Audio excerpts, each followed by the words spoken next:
سلامونه ملګرو، خدای دې وکړي چې تاسې به روغ او جوړې. زه یم سردار ولی آریان، تاسې ګورئ ټیکنیکل احمدزی یوټیوب چینل.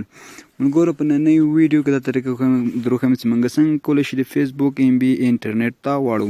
یعنې کوم ایم بي چې موږ خو یوازې فیسبوک ته کار کوي، نو هغه ایم بي موږ څنګه کولی شو فل انټرنیټ، یوټیوب، انسټاګرام، پبجي موبایل، نور هر سوشل میډیا چې وي ټول ته کارولی شي. خصوصا ملګرو افغان وسیم سیم کارت کې چې 2 جی بي درکوي په 9 افغانو باندې، هغه یوازې څنګه کوي فیسبوک ته کار کوي، نور یوه سوشل میډیا هم موږ ورڅخه استفاده نشي کولی. خو که چېرې دغه طریقه تاسو زده وي، دا نن زه درښیم، نو په دغه طریقه بیا تاسې کولی شئ چې فل نیټ ته آزاد نیټ ته واړوئ. انسټاګرام، ټویټر، یوټیوب، نور کومې سوشل میډیاوې چې وي، گیم ته هم تاسې کارولی شئ، هر پلی سټور ته هر رقم نیټ ته څنګه کوي کارولی شئ. خو چې دغه طریقه تاسو یادوي او ستاسو څنګه زده وي. نو که غواړئ چې خپل فیسبوک ایم بي عادي ایم بي فل انټرنیټ ته واړوئ، نو دغه ویډیو ستاسو لپاره د ویډیو وګورئ. نو زه د ویډیو طرف ویډیو شروع کوم، نو له موږ سره اوسیږئ.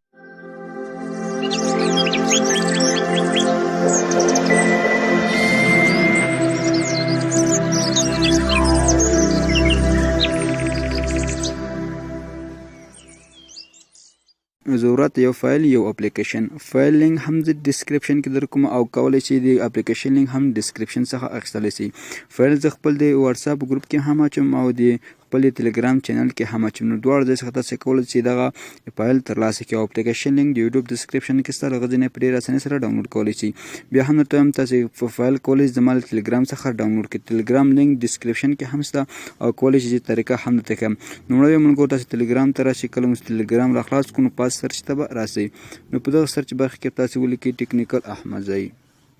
صحیح ده ملګرو، دا سرچ کې لیکم ټیکنیکل احمدزی.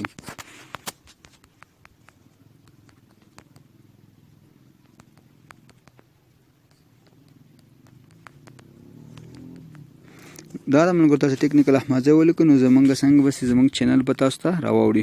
نو دلته به تاسو ته ملګرو فایل میلاو شي. دا تیار ما فایل اچولی ده. ګوګل، یوټیوب، انسټاګرام، پلی سټور، بخښنه سره ټلګرام، د پلی سټور، د انسټاګرام، د فیسبوک، د مسنجر، د واتساپ، د وایبر، د ډاونلوډینګ د ټولو لپاره څنګه کار کوي. فایل هم دغه د ملګرو او د اپلیکیشن لینک هم په ټلګرام کې شته، د لینک زه په ډسکرپشن کې هم درکوم. نو تاسو به نور هیڅ شی نه، که دغه فایل به راډاونلوډ کړئ، خاص فایل په دغه ځای باندې کلیک وکړئ، دا فایل به راډاونلوډ شي. تقریبا 2.1 KB سایز د ډېر کم سایز دی. بیا به کله مو سره ډاونلوډ کړو، دغه 3 ډاټه به وهي، دلته لیکلي سیو ټو ډاونلوډ، نو سیو ټو ډاونلوډ باندې به کلیک وکړئ.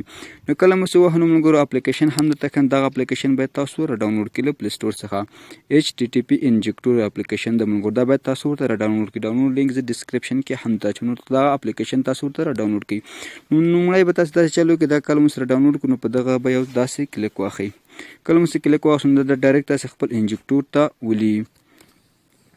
نو لږ ورته ویټ کېږو ملګرو تر څو دا خپله پروسه سر ته ورسوي. دا به څنګه کوو ملګرو، دلته اوکې کو، دلته څه لیکلي سټارټ ملګرو ته ګورئ، دا فایل دلته راغی آریان یې ملګرو. دا فایل څنګه شو، په دغه ځای کې اډ شو، په انجکټور کې اډ شو. دلته لیکلي سټارټ، نو په دغه سټارټ باندې به تاسو یو کلیک واخلئ. نو کله مو سټارټ وهو، لږ ورته ویټ کېږو ملګرو، دا فایل څنګه کې کنیکټ کېږي. دا د ملګرو خوشبختانه زمونږ فایل کنیکټ شو. کسو دا د ملګرو زمونږ فایل څنګه شو کنیکټ شو.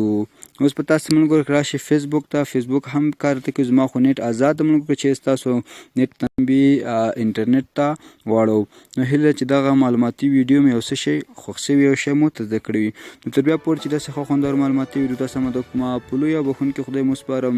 هر چیرې چې یاستئ ښاد او آباد اوسیږئ.